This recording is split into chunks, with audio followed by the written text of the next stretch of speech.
press the bell icon for all the updates. Naira और कार्तिक का रिश्ता बड़ी ही मुश्किल से सुलझा है, लेकिन देखना तो ये है कि ये खुशी सभी घर वालों के चेहरे पर कितने दिनों तक टिक पाती है। जानने के लिए देखिए ये रिश्ता क्या कहलाता है का कहानी अब तक।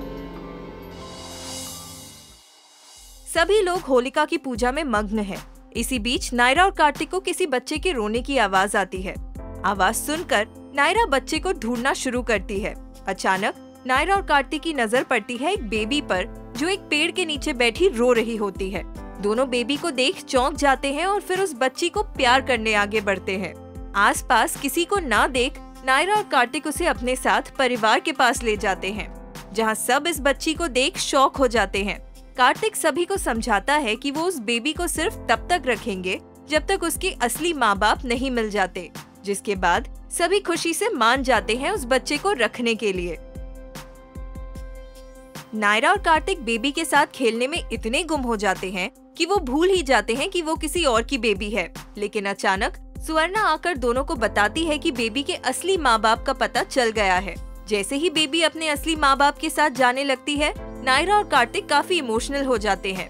सबके जाने के बाद कार्तिक नायरा से कहता है कि अगली होली तक उन्हें भी पेरेंट्स बन जाना चाहिए।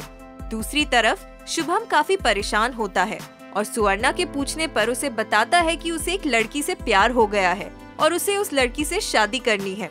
सुवर्णा शुभम से प्रॉमिस करती है कि वो उसकी शादी उस लड़की से करवाएगी। पूरा सिंघानिया और गोयनका परिवार डूबा हुआ है होली के जश्न में।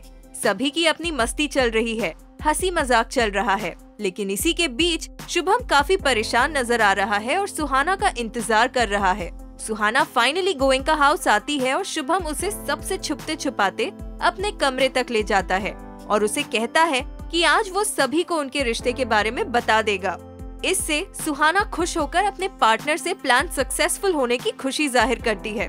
दूसरी तरफ दादी गलती से भांग पी लेती है और अचानक गुस्से में नायरा को अपने पास बुलाती है, जिससे सब डर जाते हैं। लेकिन उसके बाद खुद नायरा से अपने ऊपर रंग लगाने के लिए कहती है। भांग के नशे में दादी बहुत ही अजीबोगरीब हरकत करने लगती हैं, जिससे सभी घर वाले हैरान हो जाते हैं और फिर सबको रियलाइज होता है कि दादी नशे में है। उसके बाद अचानक दादी नागिन डांस करना शुरू करती है और सभी हंसने लगते हैं। उनको देख अचानक अक्षरा की माँ सामने आती है और वो भी नशे में धुत होती हैं। दोनों मिलकर नागिन डांस करते हैं और इन दोनों को देख सभी घर वाले हंसने लगते हैं। उतने में एक लड़का आकर शुभम को मारता है और सभी घर वालों के सामने कहता है कि शुभम ने उसकी बहन सुहाना को भगाया है, जिस पर शुभम सभी को बताता है कि वो और सुहाना एक दूसरे से प्यार करते हैं। सभी घर वाले ये सुनकर चौंक जाते हैं।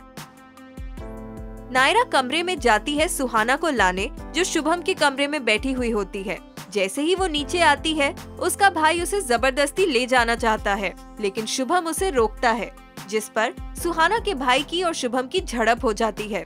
उतने में मनीष पुलिस को बुलाता है, जिसे सुनकर सुहाना और उसका भाई दोनों डर जाते हैं और एक दूसरे पर रंग लगा देते हैं ताकि पुलिस उनको पहचान न पाए। ये सब नायरा देख लेती है और उसे सब बहुत अटपटा लगता है।